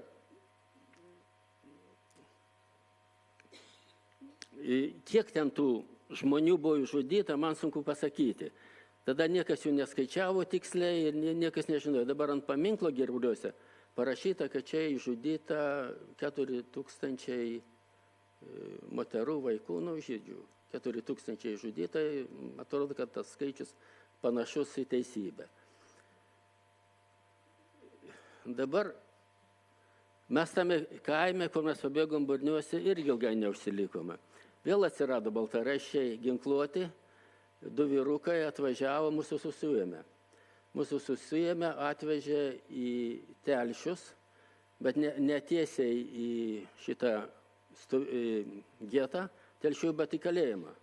Uždarė Telšiuos į kalėjimą, tas kalėjimas buvo buvusiam Šiaulių klube, yra čia Telšiškių, Žemaičių ir Respublikos gatvių kampe. Ten nežinau, koks tikslas jų buvo mus laikyti šitam kalėjime, kad vienintelį daiktą, ką padarė šitam kalėjimam, mūsų sus gerai apieškojo, ką surado atėmė. Mama turėjo dar, ne taip lengvai, aš jau sakiau, atsiskirdavo su savo brangiais daiktais, kurį turėjo į paltą įsiuvusi auksinę grandinę, kurį pati gavo iš savo senelės, o ta senelė dar iš senelės, vienu žodžiu, kokia tai šeiminė didelė relikvija, ir tą relikviją surado, ir ją, vienu žodžiu, kodėl, o jie prieš tai prigrasino, kad atiduokite, jeigu netiduosim, mes iššaudysim jūs. Tai mama sako, nežinau, sako, aš bėgdama pasėmiau svetimą paltą, nežinau aplamai, kad ant paltį yra įsiūta šitą relikviją. Taip, kad mus visai gerai, visus, taip sakant, viską iš mūsų atėmė, mūsų lovos ir ta visi daiktai, kur išvežėm, liko Rainiuose, gal dar ir šiandien kas nors mėga tose lovose, bet likom jau visai be nieko, atvežė mus į Telšių geto, o Telšių getas jau buvo stovykla kaip reikiant, vienu žodžiu, buvo sargyba, buvo aptverta, atveras buvo tik tai išėjimas į ežerą. Ir per tą ežerą yra žmonių, sako, kurių pabėgo, kai gruodžio mėnesį ledas atsirado ant ežerą, per tą ežerą buvo pabėgo. Dabar tie, kurie, taip sakant, blaiviai galvojo, tai suprato, kad vis tiek mus, vienu žodžiu, sunaikins, sušaudys ir ieškojo būdų, kur pasislėpti. Tai atsirado tokia galimybė. Iš to Rainių geto leisdavo išsivežti valstiečiams žydės į darbus kaimuose. Tai mus vieną kartą išvežė, paskui gražino. Ir dar svarbus labai momentas, reikia pasakyti, kad maisto beveik nedavė tame Telšių gete. Kiekvienas turėjo apsirūpinti, kaip jis gali. O kaip to apsirūpinti, išleidavo iš to geto maždaug po pietų nuo 4 valandos. Moteris išeidavo į miestą, kur kas galėjo, pas pažįstamus, mano mama eidavo pas tą pačią Domicėlę ir kiek mano savo prisimoniuose parašo, rašė, kad niekada negrįždavo tuščiom rankom. O iš kur pati tą Domicelė gaudavo maistą? Vienu žodžiu, pusė mūsų namo buvo apgyvendintas pabėgęs iš Klaipėdos, kai vokiečiai užėmė Klaipėdą, pabėgė profesorius Pykas. Įkūrė pusę namo, buvo 2 butai. Tame dėsne bute akių klinika. Mes jau auklės nebebuvo reikalinga, paaugome. Mama įtaisė Domicelę dirbti šitam name pas šitą profesorių Pyko sanitarę. Ir ji turėjo ten kambarėlį ir pati ten gyveno ir dieną dirbdavo kliniką, o vakare visas tą pusę namo likdavo jos taip sakant, valdžioj, jie ten ir tas klinikos tos patalpos ir buvo vedę ten laiptinę į 2 aukštą, į pastogę, viskas buvo Domicelės valdžioj ir kai norėjo ten leisdavo, į pas save, ką nenorėjo leisdavo. Ir dar vienas momentas, o iš kur tai gaudavo Domicelė pati tai maistą, tai gaudavo iš kaimiečių ir iš tų, kurie atvažiuodavo gydytis į kliniką. Atvažiuodavo daugiausiai valstiečiai, tada siautėjo trachoma Lietuvoje ir jie buvo sėkmingai šitoj klinikoje gydoma. Nors tos klinikos profesorius buvo žydas. Jis pats kur tai dingo, aš nežinau. Bet su juo dirbo 2 gydytojai lietuviai, dar pavardės jų prisimenu. Buvo gydytojas Kazlauskas ir gydytojas Molis. Ir jie sėkmingai dirbo šitoj klinikoje iki vokiečių okupacijos pabaigos. Mama eidavo, kai labai pergyvenau, turėdavo išeiti iš miesto, reikėjo pro vartus, pro sargybinio, o išeiti buvo galima tik tai, jeigu turi prisisiuvęs Dovydo žvaigždes ant krūtinės ir ant nugaros. Vaikai mes neturėjome, bet ir mūsų neišleisdavo į miestą. Aš nenešiojau nieko šitos Dovydo žvaigždės, bet mama nešiojo ir ta Dovydo žvaigždė visų pirma tai buvo požymis, kad tu esi žydas. O antras požymis, kad tai negalima vaikščioti šaligatviais. O gatvės telšiuose buvo neasfaltuotos, buvo, taip sakant, brukas, taip vadinamas akmenimis grįstos gatvės ir gatvėmis ne tik tai, kai buvo didžiulis pažeminimas, bet tai ir buvo ir nepatogu fiziškai tom gatvėm žygiuoti. Ir mama labai pergyvendavo, dažnai paskui išeidavo išeidusi per vartus, nusimdavo šitą kokį nors švarką, sužudavo žvaigždėm, užsidėdavo kitą ir vaikščiodavo šaligatviais kaip ir visi žmonės. Tai vienas. Dabar artėja ruduo ir jau, vienu žodžiu, sakiau, vienas ten ūkininkas mus išvežė, Bulbakas jis buvo palaikė kokią savaitę, grąžino į getą. Paskui mes atsidūrėme visi 6 Kalninuose, ūkyje, Butvydo, taip vadino ūkį. Butvydas buvo ten, valdė, jis ir 2 seseris Rupeikaitės, valdė ūkį samdėsi Kalninuose ir jis priėmė, gal ten kiek tai ir pradirbo ir žemės ūkio, ten visokius darbus moteris padėjo. Bet mano mama prisiminimuose sako, kad jis mus laikė dar tą, kad buvo pasilikusi pas Domicelę Zingerio siuvimo mašiną, o jie baisiai norėjo gauti tą mašiną. Kad čia irgi viena iš priežasčių, kodėl jis mus laikė. Tiesa, netiesa, čia jau niekas nepatikrins. Bet ta siuvimo mašina išliko ir net atvažiavo į Izraelį, kai mama važiavo. Dabar pas Butvydą mes atsiradome, ten jau gyvename skirnamelį, viso 10 žmonių. Šių 10 žmonių buvome 3 vaikai, aš su broliu ir dar mergaitė buvo viena. Maždaug porą metų už mane jaunesnė, paskui buvo 2 tos senukės, jau tada skaitėsi senukės, mano močiutė ir jos sesuo, ir dar 2 pagyvenusios moteris ir mano, taip aš suskaičiau, 3 vaikai, vienu žodžiu buvom visą 10 žmonių. Dabar artėja ruduo ir artėja ta baimė. Vienu žodžiu, žmonės suprato, kai baigsis žemės ūkio darbai, getas tas bus sunaikintas. Taip ir buvo. Ir atėjo diena, kada Butvydai, kaip ir visi kiti kaimiečiai, kurie laikė žydus, gavo raštus iš seniūnų, kad grąžintų šitos visus žmonės žydus į geto. Į geto grįžo, buvo, aš atsimenu, baisiai tokį paniką. Žmonės nesuprato, nežinojo, ką daryti, tokia beviltiška padėtis. Pasilikti ten šitam ūkį irgi pavojinga. Grįžti į geto, tai aiški mirtis. Vienu žodžiu, į kitą getą grįžo tik tai 2 tos senutės. Mūsų močiutė ir jos sesuo grįžo į getą, sako, kas bus su visais, tas bus ir su mumis. Nu, jos grįžo į getą, daugiau jų nematėme. Jos buvo sušaudytas, getas buvo likviduotas 23-24 gruodžio. Mamos sesuo tokia buvo gana individualistė, ji išėjo, paliko tas visas kitas, išėjo iš to ūkio, paskui vėliau mes susižinojom, kad jis slapstosi Telšiuose Laurinavičiaus šeimoje, jie pripažinti pasaulio teisuoliais ir jį ten įsislapstė visus karo metus. Tie Laurinavičiai be jos išslapstė dar keletą tų skaičius tų moterų, kurios išslapstė Laurinavičiai, o Danutė gali patvirtinti, vis didėja ir man atrodo, galtinai ten buvo 7 žydės įsislapstę. Mes likę, reiškia, iš tų 10, 2 grįžo į getą, vieno, kur tai pabėgo, likom 7. Nutarė, kad pasiūlius šitiem to ūkio šeimininkams, Butvidoj ir toms seserims Urpeikaitėms, kad reikia pasikrikštyti. Jeigu pasikrikštysim, galbūt krikštytų žydų nežudys. Ir mes visi grįžavo tos senukės į getą 23 gruodžio.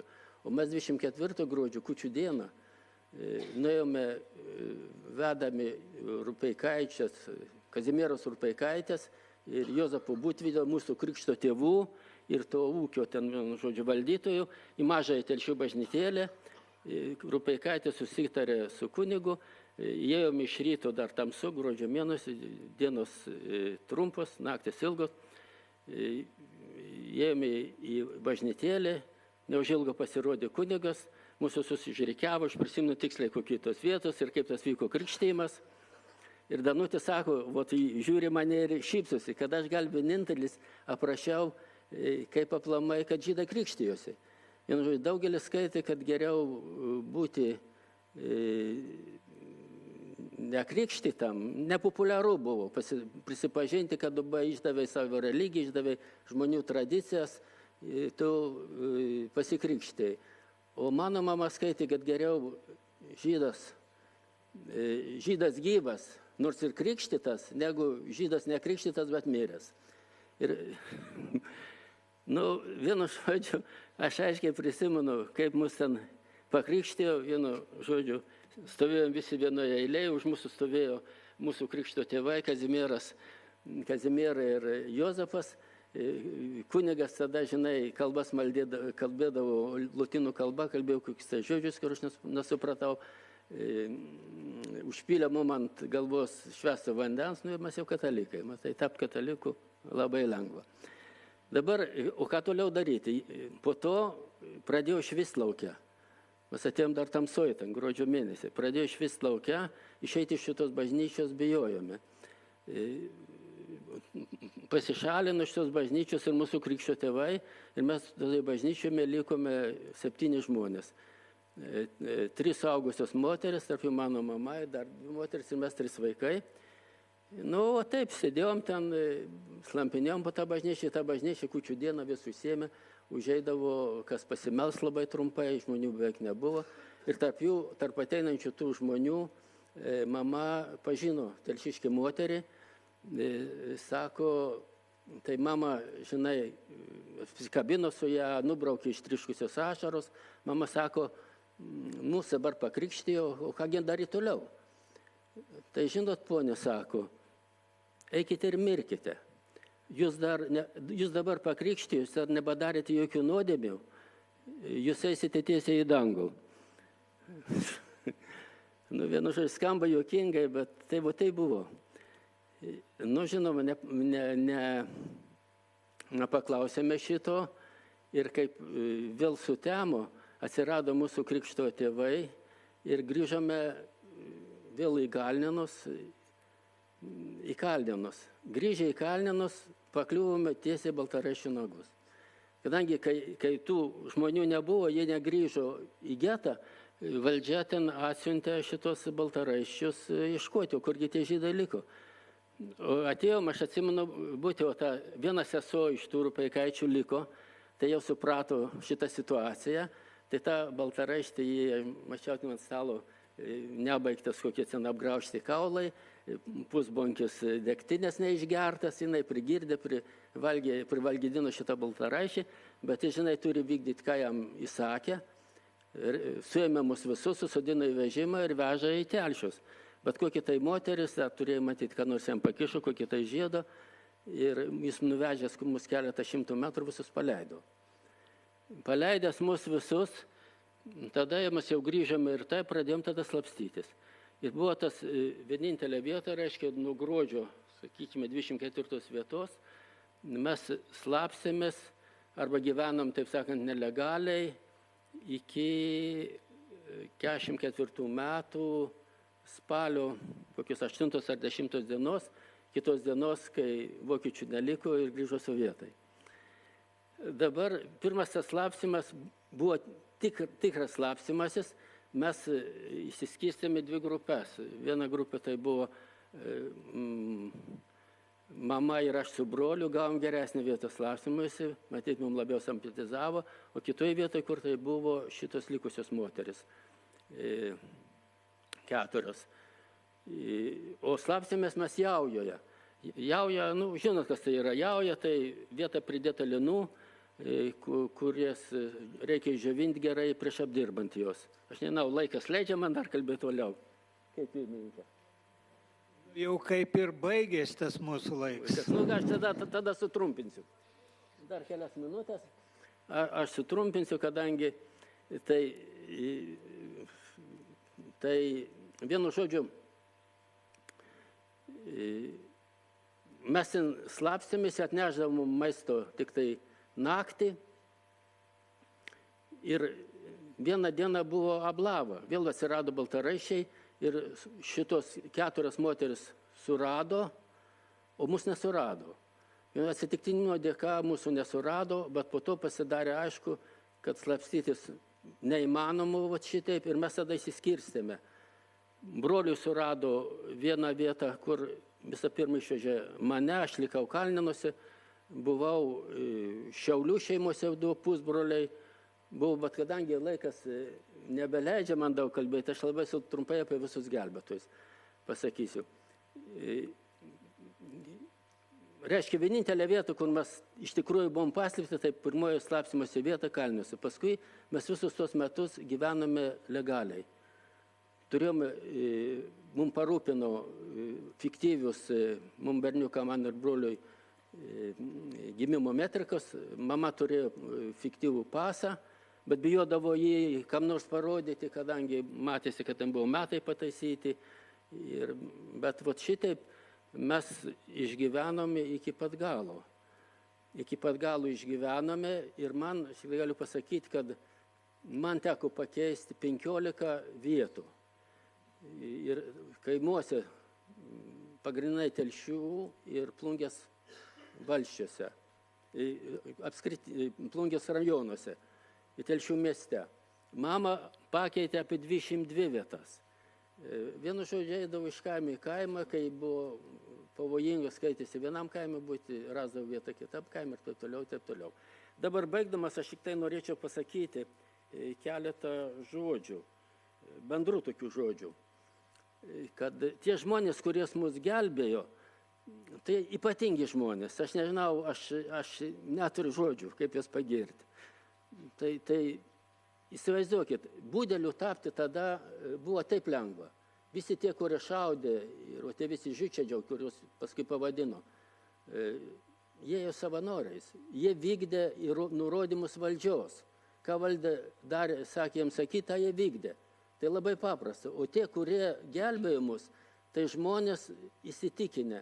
Jie nepasidavė šitai visai propagandai baisiai. Ir jie liko įsitikinimai, liko žmonėmis iš didžiosios raidės. Dabar dar viena kokia. Aš lenkiu galvą ir net sakau, neturiu žodžių, kaip pakirti šitos žmonės. Dar viena, noriu pasakyti, dar vieną tezę. Kad sakoma, kad, o šiandien aš girdėjau, kad 95% žydų Lietuvoje buvo žudyti. 90%, 95%, aš girdėjau ir kitus skaičius. Tai paskaičiavo istorikas Atamukas ir paskelbė savo knygoje Lietuvos žydų kelią. Jis paskaičiavo, kiek žydų liko gyvų tokių kaip aš, kurie buvo Lietuvos teritorijoje, kurie vokiečių okupacijos metais liko Lietuvos teritorijoje. Tai tokių jis skaičiavo tik tai 2 procentus. Dabar iš tų 2 procentų dalis buvo išžudyti labai greitai ir totaliai. Pavyzdžiui, mūsų giminės Ilakiuose buvo išžudyti lygiai taip, kaip čia dabar neseniai praskambėjo molėtų žydų žudimo istorija. Jos uždarė sinagogoje, palaikė keletą dienų be vandens, be maisto ir nuvarė, kas į iškasą duobę, kas į kapinės, visus sušaudė. Ten iš tų giminių mūsų 2 gausių šeimų, kurie buvo Ilakiuose, nė vieno neliko gyvo. Taip kad, o Telšiuose mes buvom, daugiausiai liko gyvų. Telšiuose, dėka to, kad Telšiuose šitas žudymas vyko etapais, ne visus iš karto, sakysim, kaip molėtuose, o vienas etapas, antras etapas, trečias etapas, ir iš to Telšių geto pabėgo gana daug merginų. Daug jaunų įsigelbė. Ir dar aš norėčiau vieną tezę pasakyti. Man čia reiktų istorikams užduoti klausimą. Krikštymosi faktorius žydų gelbėjimas. Mano nuomonė, tai, ką mane pakrikštijo, man padėjo. Kadangi paskutinius metus aš pakliuvau į tokios moters baimingos, jinai darė iš manęs tikinti kataliką. Ir jeigu, sakysim, nebūtų apsivertęs viskas, tai būčiau likęs gyventi toje pačioje Lietuvos okupacijoje, tai būčiau šiandien galbūt ir kunigas. Vienu žodžiu,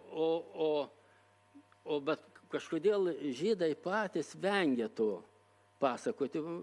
Danutė gali to patvirtinti, kad galbūt aš vienintelis, kuris parašiau pilną tiesą ir aš skaitau, kad rolė šitų žydų krikščiamis jinai teigiama yra, mano prasme. O, pavyzdžiui, tas mano draugas Gurvičius pažįsta daugumą tų merginų, kurios įsigelbėjo, sako, visos buvo krikštytos, bet ne viena neprisipažino, tik tai aš. Tai ačiū uždėmesi. Ačiū Jehošua Šochotui už pasakojimą. Mūsų pranešimai baigėsi, pasisakymai baigėsi. Laikas irgi kaip ir pasibaigęs yra, bet vis tiek parašyta yra diskusijos, pasisakymai. Tai galėčiau pakartoti tą patį klausimą, kurį uždavė profesorius Alvydas Nikžentaitis. Ką daryti, kad holokaustas būtų labiau įsisąmonintas? Tai kiekvienas laisvas žmogus į šitą klausimą turbūt atsako pats. Ir kiekvienas iš mūsų galim pasakyti, kad darau kažką, arba nedarau nieko, arba nenoriu daryti. Ir matyt, kad tų, kurie patys daro, turbūt nėra dauguma. Ir už tuos, kurie nedaro, turėtų daryti mūsų valstybė. Profesorius Nikžentaitis siūlė ir kelias priemonės, kurios leistų jaunai kartai vaizdingiau suprasti ir pamatyti tą baisumą ir nuo to baisumo eiti tolin į ateitį. Tai nežinau, kiek tas klausimas yra čia susirinkusiems įdomus, bet kelkit rankas ir prašysiu tik kaip nors sutilpti į 2 minutės, todėl kad mes jau ateities laiko sąskaitą dirbam, o kol kas turiu 2 laiškus, kol kyla rankos. Jeigu būtų galimybė, žodžio prašo Rimantas Stankevičius, norėtų pagarsinti Onos Šimaitės trumpo garso įrašą. Ir taip pat turiu Chaimo Bergmano iš Kauno, prašančią suteikti 5-7 minutės. Tai, mielas Chaimai, jeigu dėrėtis galima, tai iki 2-3 minučių. Ir kol ruoš įrašą, prašom pasisakyti, tik barsimės, jeigu minučių paimsi daugiau.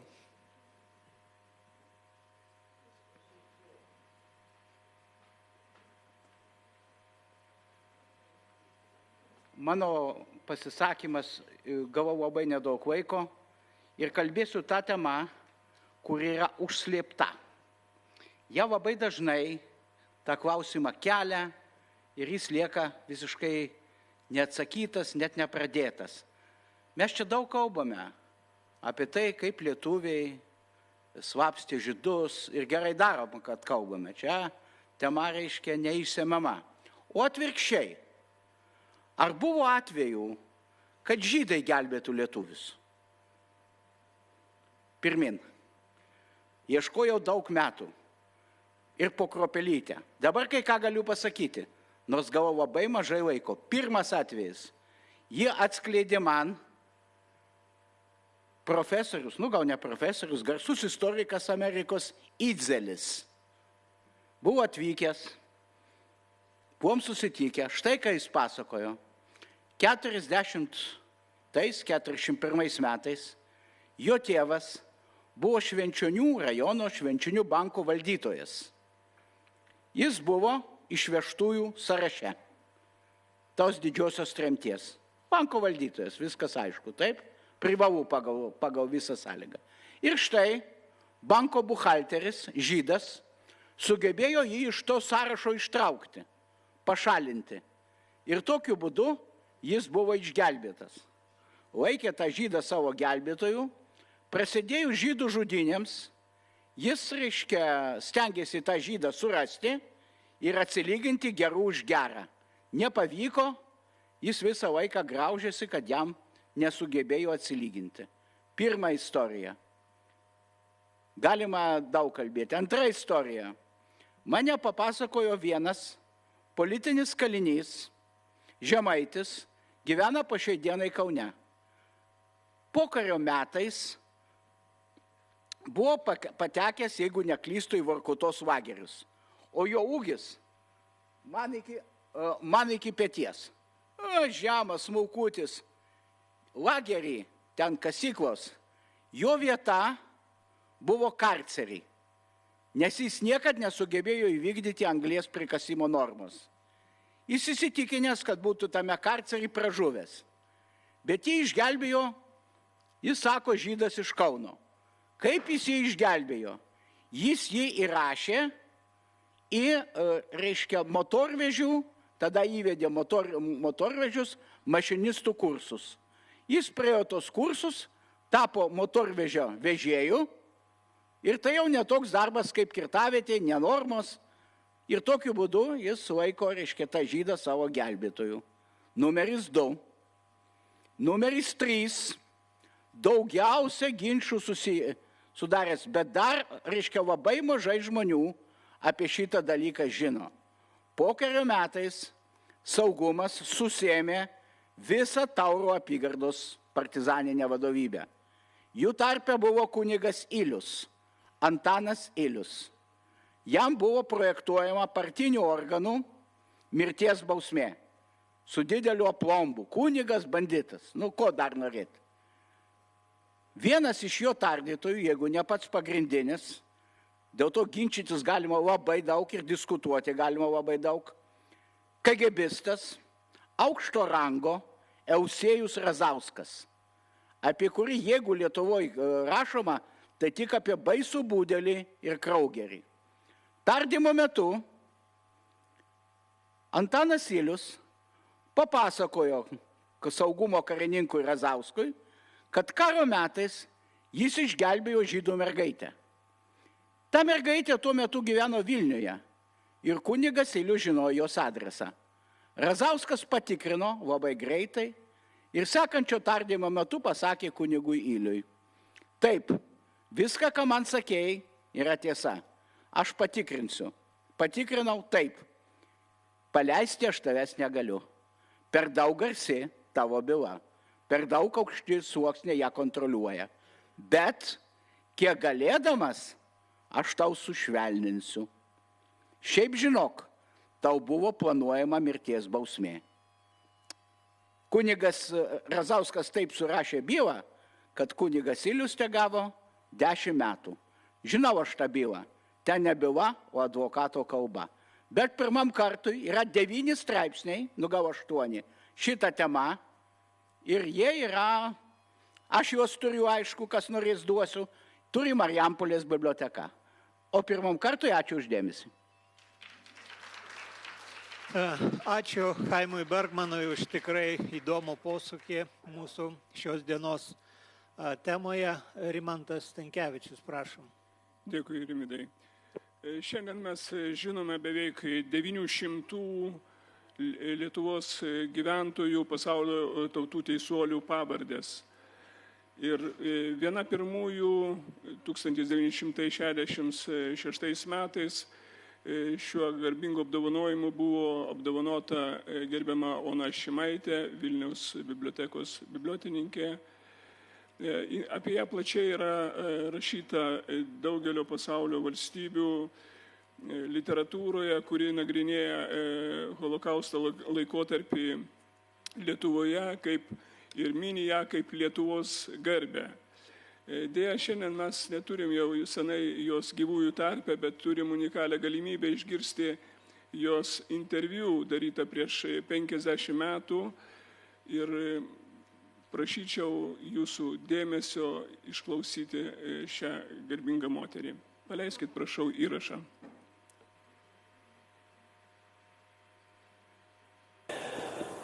Vat kai kurie žydai laiks nuo laiko mane paklausė, kas davė impulsą susidraugauti, susibičiuliauti, susidomėti žydais.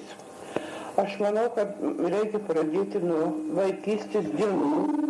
Tai buvo iki 8 metų, aš augau kaime Akmeniai, miestelėje Akmeniai, ir turėjau senelį, kuris buvo labai didelis individualistas, atsiskyrėlis gali ir visuose klausimuose turėjo savo nuomonę. Labai mėgsta, žvejavo, paskui labai draugavosi su žydais. Daug kas jį smerkė už tą, o kada man teko turint 8 metus apleisti Akmenį, jis mane pasodino ant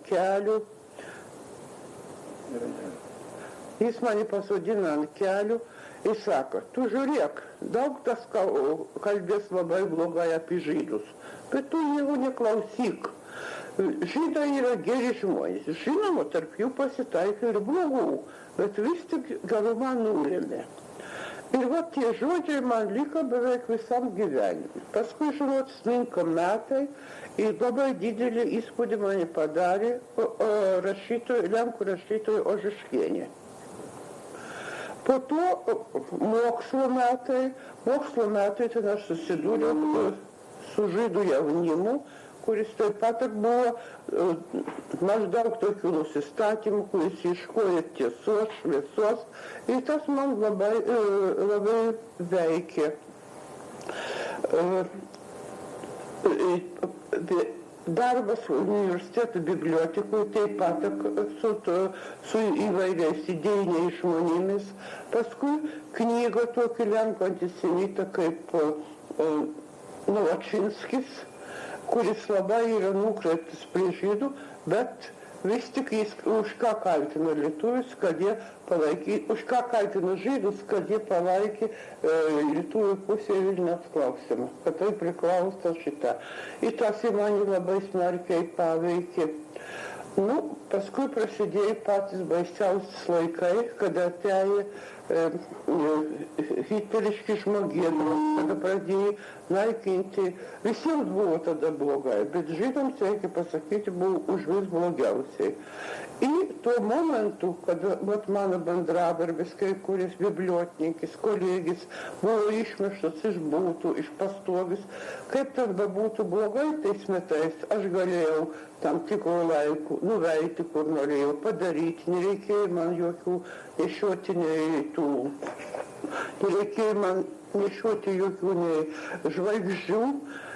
Ir man tuo metu pasidarė tokį gėdą, žinot, kad nebūtų žydai. Ir man rodės, aš esu laisva, o jie nelaisvi. Ir aš panorėjau tiek pagal savo išgales ką nors padaryti. Žinoma, aš būčiau nedaug ką padariusi, jeigu nebūtų daug buvę lietuvių, kitų, kurie padėjai, atsiliepi, kokias galėdamas. Turiu pasakyti, kad labai daug padėjai.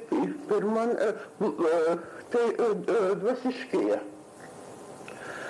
Vyskupai, kad pareikalaus naciams, kad pasirašytų tam tikrą atišaukimą, tame atišaukime jis verkė, ką tik norit, bet ne vieno blogo žodžio nepasakė prieš žydus. Ir man tas atrodo, kad tai buvo labai didelės drąsos turėti, tada nepasakyti tokių žodžių. Paskui, kada man teko taip, jau žydai būnant gėti, neturėjo ko valgyti, paliko savo daiktus daugam. Kai kuri žmonės atsidavė, o kai kur vykdavo didelių tragedijų. Iš vienos iš kitos. Pirmiau nenorėjo priimti, o priimus nenorėjo atsiskirti. Ir čia man atėjo eiliniai kunigai į Pagelvą. Ir kad aš nuvaidavau pas juos, tai senas, jau toks, kad man būdavo net gėda su juo kalbėti, prašyti jo ko nors. Jis vis tik nuvaidavo, į daug pasirūpintavo, į daug, ačiū jiems, buvo padaryta. Apie tokius garsius kunigus, kaip Kurpavičius, kuris kaip Vaitkus, Lipniūnas, kuris labai daug padarė. Paskui kartą, einant pro bažnyčią, irgi taip pat girdėjau, kaip smerkė parapijiečius, kurie paėmė žydų turtus ir neatiduoda. Kad reikia ne tik atiduoti, bet pridėti.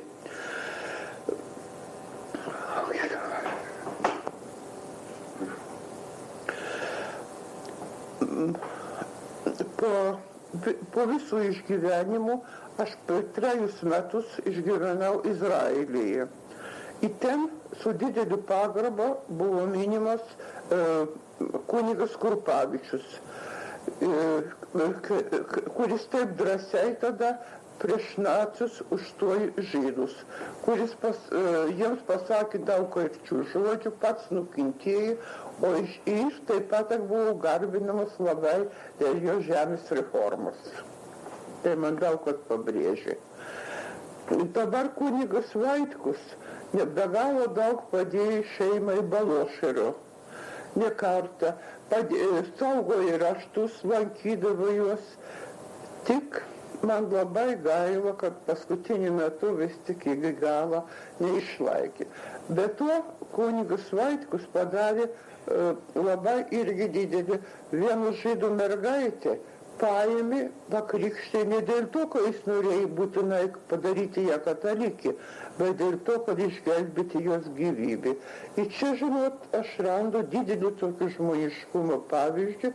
Kunigas Vaitkus, poetas, katalikas, ir Kazys Jakubėnas, galbūt ne ateistas, bet, žinot, buvo krikšto tėvų tos mergaitės. Ir man atrodo, tai didelių žmoniškumo aktų iš vienos ir iš kitos pusės, iš dviejų poetų pusės padarytų.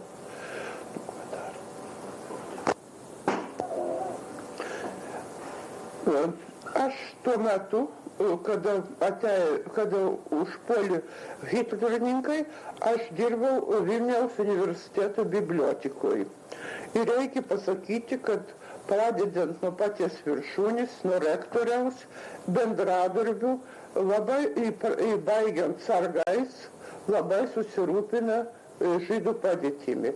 Visų pirma, kad studentais, paskui profesūra, profesoriui, pavyzdžiui, Moškovičiui, kuris gavo už savo doktoratą, už savo disertaciją Panerių florą, daktaro laipsnį, ir Paneriai tapo tokį didelį pabaisos vietą. Visų pirma, rektorius mane pasikvietė ir pasakė, kad jis labai užinteresuotas 4 studentų gyvybė. Jų tarpe buvo 2 komunistai ir kiekvienam jis sakė, nuveik, padaryk viską, ką gali. Parašė net Gensui laišką įdavė kas mėnesį pinigų, aš dirbau katalogų skyriui, o jis mane perkelė į lituanistikos seminarą. Ten davė iš viso darbo 2 valandas, kad turėčiau daugiau laiko nuveikti ir pasirūpinti žydais. Po to vieną gražią dieną vėl pakvietė mane pas save ir davė raštą su direktoriaus bibliotekos Vaclovo parašu ir maitytis, būk tai, kad aš turiu eiti pas žydus ir iškuoti knygų, kurie jie negrąžina pas Burakasą. Aš nuvažiavau į tą vokišką įstaigą, ir ten gavau leidimą nuveikti į knygas ir iškuoti dar su kitais bendradarbiais, ne va knygų, bet mes ne knygų ėjom iškuoti, o ėjom kaip jiems šiek tiek palengvinti gyvenimą.